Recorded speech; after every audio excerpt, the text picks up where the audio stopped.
रेखा के पिता दिल्ली में किसी तरह अपने और अपने परिवार का पेट पाल रहे थे, पर एक दिन अरे रमेश, तुम्हारी बेटी के तो समझो भाग्य ही खुल गए। वकील लड़के का रिश्ता आया है। What? What?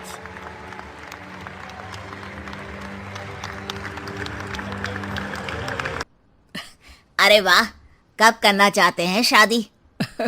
वो लोग तो जल्द से जल्द ही करेंगे। बाकी शाम को मैंने रेखा को देखने के लिए बुला लिया है। तेरा घर छोटा है तो तुम लोग मेरे घर ही आ जाना।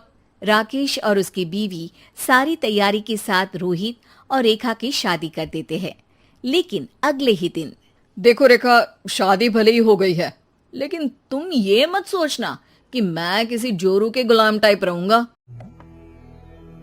जिस राह पे तुम चल रहे हो बेटा, एक दिन पूरी तरह फंसोगे।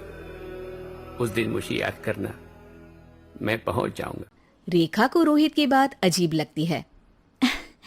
मैं ये तो सोच भी नहीं सकती और ना ही चाहती हूँ, लेकिन शादी के अगले ही दिन इस तरह की बात की उम्मीद भी नहीं थी। रोहित रेखा के मुंह से ये बात सुनकर गुस्सा हो जाता है। अरे, काफी जबान भी चला लेती हो। माँ ने सिखाया नहीं कि पति से कैसे बात करते हैं? रेखा अब चुप रहने में ही भलाई समझती है। रेखा, जल्दी से नाश्ता तैयार कर लो। आज पहला दिन है, सारे काम तुम्हें समझा दूंगी। ये नौकरानी है जो तुम्हें बता देगी कि कैसे कैसे क्या करना है। फिर इसकी कल से छुट्टी है। रेखा भी ससुराल में जी जान लगाकर काम करने लगती है।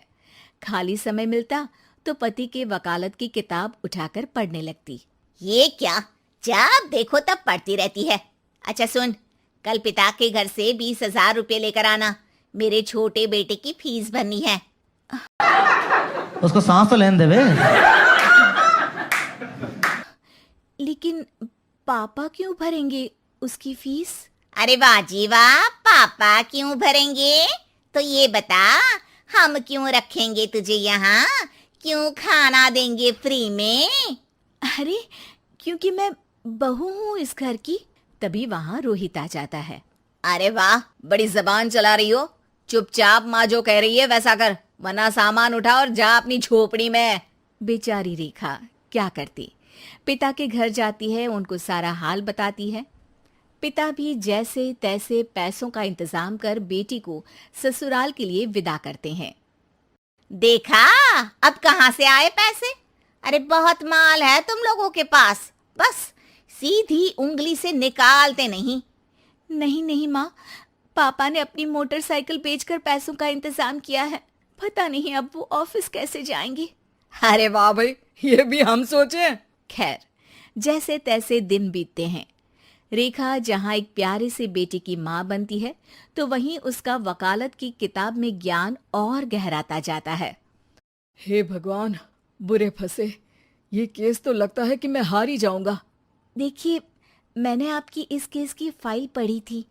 इस केस को जीतना बहुत ही आसान है।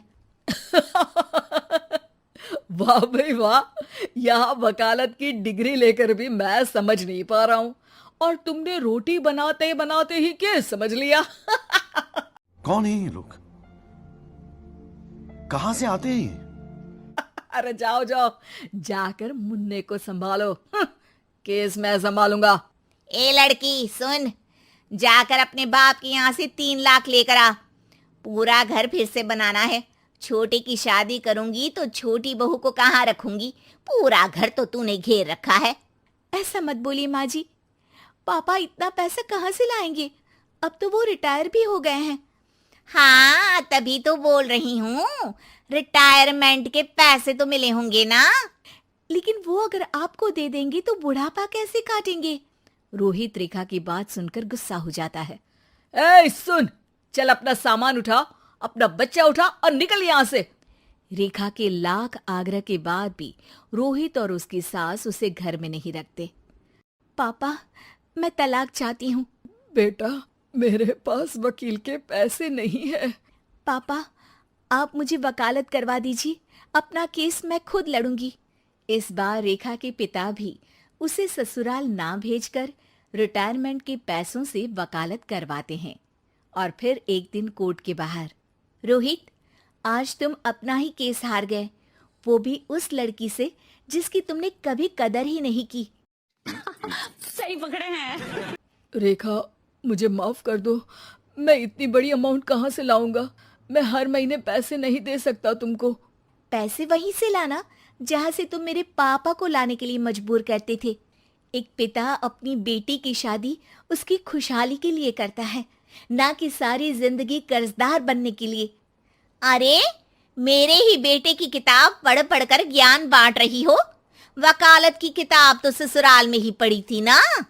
बिल्कुल, यहाँ मेरी गलती रही।